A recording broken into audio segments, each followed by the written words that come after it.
Hello and welcome back to Football Manager 2020 with Southport in League 1, and somehow we are still up the right end of the table. We are now in second place. We are going to be playing table-topping Luton Town, who have actually lost a game. They've actually lost a game. They lost 1-0 against Preston. We're a long way behind Luton, but this, I guess, is the big challenge for us, isn't it? If we can do well against Luton, maybe this start to the season that we've had over the first 11 games isn't really a fluke, and we are actually really good.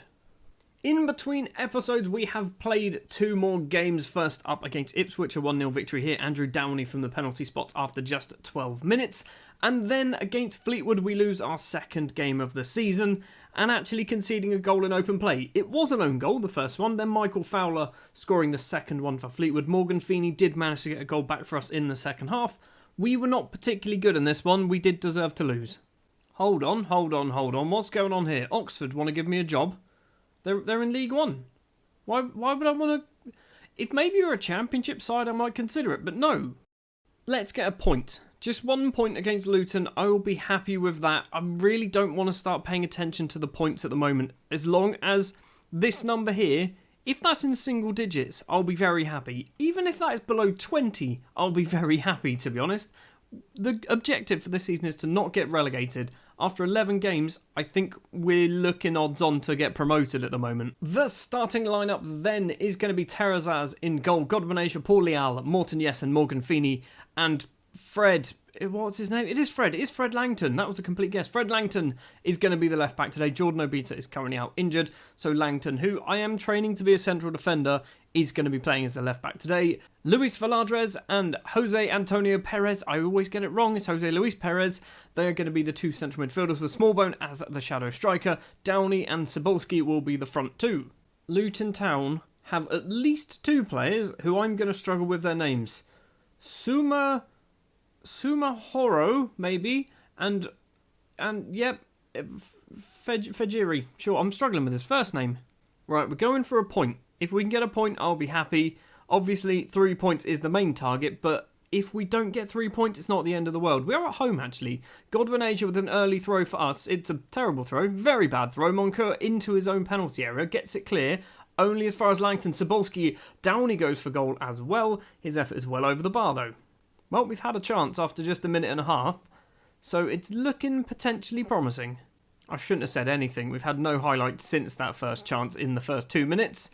If it keeps going this way, we are all over them, aren't we? I say we're all over them. We've had a lot of shots. They've had all the possession. We are just nullifying ourselves, aren't we? Both sides getting no highlights at all. There has been an injury for Luton Town. At half-time, it is 0-0. Literally one highlight. Literally one highlight. I'm just gonna get Stuart Pearce to do that. Smallbones having a bit of a shocker, 6.3. Godwin Asia also on a 6.5, so maybe we need to do a change there. Well, we are well over the hour mark, and still no highlights. Smallbone coming off for... Nope, we're doing that. Dan Ndundulu is going to come on down. He's going to drop back. Godwin Asia has managed to go up to a 6.7, so he is going to stay on. Just a highlight would be great now. I know I said I'd take a point, but I would have preferred it if, it was a somewhat competitive game. Asia with the throw to Veladrez. Doesn't manage to get his ball forward. Now Leal, the Mexican, plays it to Perez. Perez dinks it over, finds Godwin Asia on the right. He's got 2 in the middle. Cebulski's one of them. It's fallen to Cebulski for a second time. Couldn't get his shot away. It is going to be a throw, which we are not going to see. Cebulski's dropped down to a 6.5 because of that. Right, let's do Cebulski off, Mercado on, swap you 2 over. That's all we're probably going to do. We're doing okay defensively, just not doing anything going forward. 30 seconds to play, and we have a highlight. Langton heads clear. Perez gets it clear further, but it's possibly coming straight back. Pearson with it. Back to Yanni on the halfway line. He's played it all the way back to the goalkeeper. Kelleher, who I think might be on loan from Liverpool. Dougal to Mapanzu. Plays it on the left. Pearson controls it. Runs down at the left. He's got Asia in front of him. Crosses early. Outside the area is Mampunzu, or whatever his name was. He's at the base of the post. And the American Terrazas, or whatever his name is. He's my own player. I should know his name. Saves it. It's 0-0. It wasn't the most exciting game of football, but a 0-0 draw against a team who have lost literally 1 game all season. I'll take it.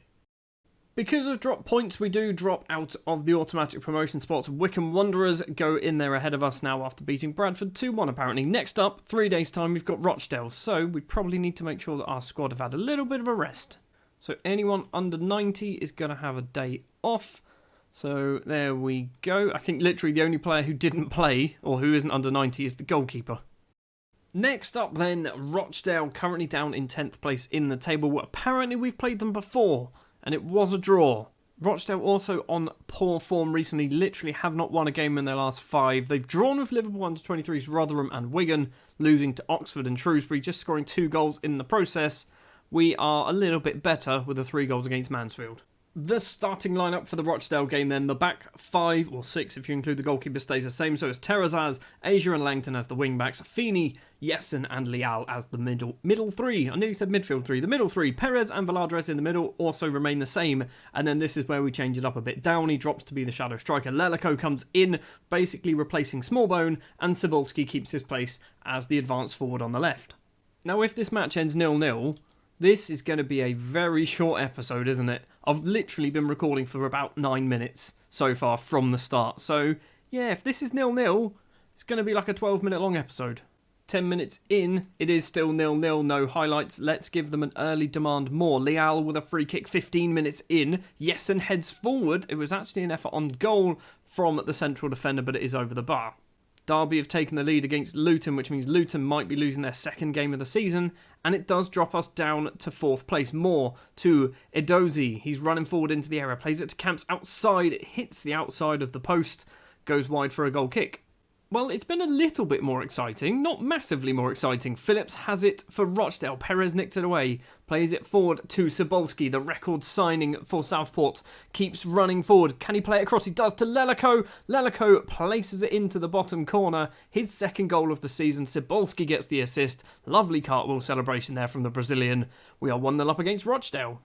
I feel like I'm the only team who's taken advantage of the weird broken work permit system.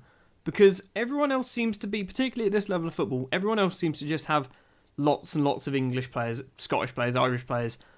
I've got like 2 in my entire squad. We are 1-0 up at half-time. Lelico with the only goal of the game. We are doing okay. I would like some more chances. Morgan Feeney's on a 6.4 and has a yellow card. He's probably not going to last too much longer. I've just seen we've technically got 3 UK or Irish players playing for us. Feeney, Downey and Cebulski are all technically from the United Kingdom. So yeah, we're definitely using the weird broken work permit system to our advantage. Langton has the ball, the Manchester United loanee. We've got 4. Langton, he's also English, isn't he? Valadres has the ball, number 27, the Honduran to Perez. Cebulski can control it in the area. He's pulled the trigger, but it takes an early deflection. Langton gets it back to pick from. Tries to cross it, can't do it. Downey has it now. Is he going to cross the ball in? Please. Plays it to Perez. Now Langton, edge of the area, back to Perez. Weird highlight so far. Langton takes a touch to get it round the defender. Still can't get a cross away. Lelico on the head. Heads it over the bar. How many of those crosses were blocked then? That was just stupid. Right, Feeney's not got any better, so he's coming off. Tim Clark, Acosta. Acosta is going to come on because he's our player, and I'd rather actually develop some of our players. I'm going to take Cebulski off as well for Unlandulu, just because I think Cebulski could do with a bit of a rest. He's on 74%, and we're going to stick Unlandulu as the false 9. And we've got a highlight almost straight away. Perez has it, but gets tackled by Camps. Can't win the ball back.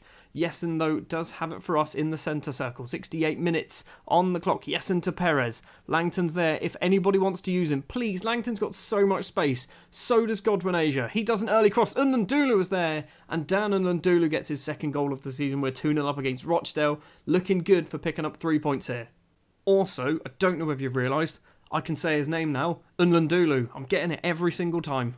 Camps with a free kick for Rochdale. 10 minutes to play. O'Sullivan has it. Back to the free kick taker, Camps. He's going to run past Perez. Is he going to cross it in? Perez is still there, though. Lee now does cross it in. O'Sullivan's head over the bar. Still 2-0. Final 10 minutes. We are going to do a change, and it's probably going to be Valadres about after this highlight takes place. Langton to Perez. Perez finds Langton again on the floor to Lelico, tries to cross it in once. Again, a Rochdale defender defends it well. Moore has it, plays it on the ground to Camps. Is it going to be 2-1? It should be 2-1. Terrazes can't hold on to it. Callum Camps makes it 2-1. Right, we've got 6 minutes to hold out. Downey's going to come off, actually. We're going to do Garcia. Sure, you're going to be our attacking midfielder. Well, since that goal and the substitution, not a lot has happened. We've got 3 minutes to play. Perez loses out again.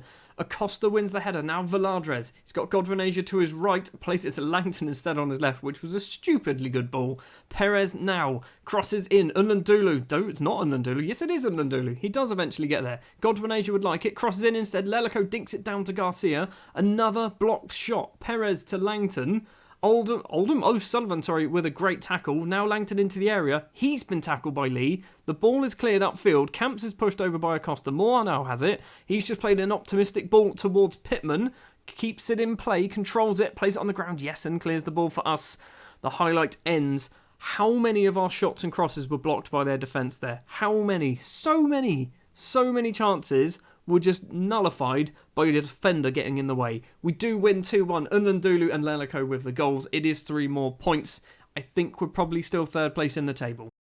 No, we are not. We move up into second place. Walsall, our rivals from last season, move up into third place. Derby and Luton. Derby County did beat Luton as well. So we're getting a bit closer to Luton Town. We have played the most games in the league. We've played 13. Luton, Walsall and a few other teams, Preston as well, on 12, Derby County and Rotherham, for some reason, on 11. And so are Shrewsbury. And Coventry are on 10, apparently. I keep getting news articles about Loic Bao at Eastleigh, because I think I've said to my scouts to give me updates. He's doing alright, actually. Played 11 games, 1 assist, 6.93 average rating. He's never going to play for us, but I'm just interested to see how good a French Guyanese central defender can get. Next up then, it has to be, doesn't it? We are going to be playing Walsall, our former rivals from a previous season, and then Wycombe Wanderers. So it's 3rd and 6th as they currently stand. We are, like I mentioned, in second place. So we're going to have Coventry, Colchester, Wigan and Shrewsbury in between episodes. Nobody cares about the leasing.com trophy. So yeah, when we return, it'll be Walsall and Wycombe, the 2 Ws. Thank you very much for watching this episode of Football Manager 2020 with Southport. If you did enjoy, do please remember to leave a like. If you want to see more, hit the subscribe button. I'll be back next time with more Football Manager.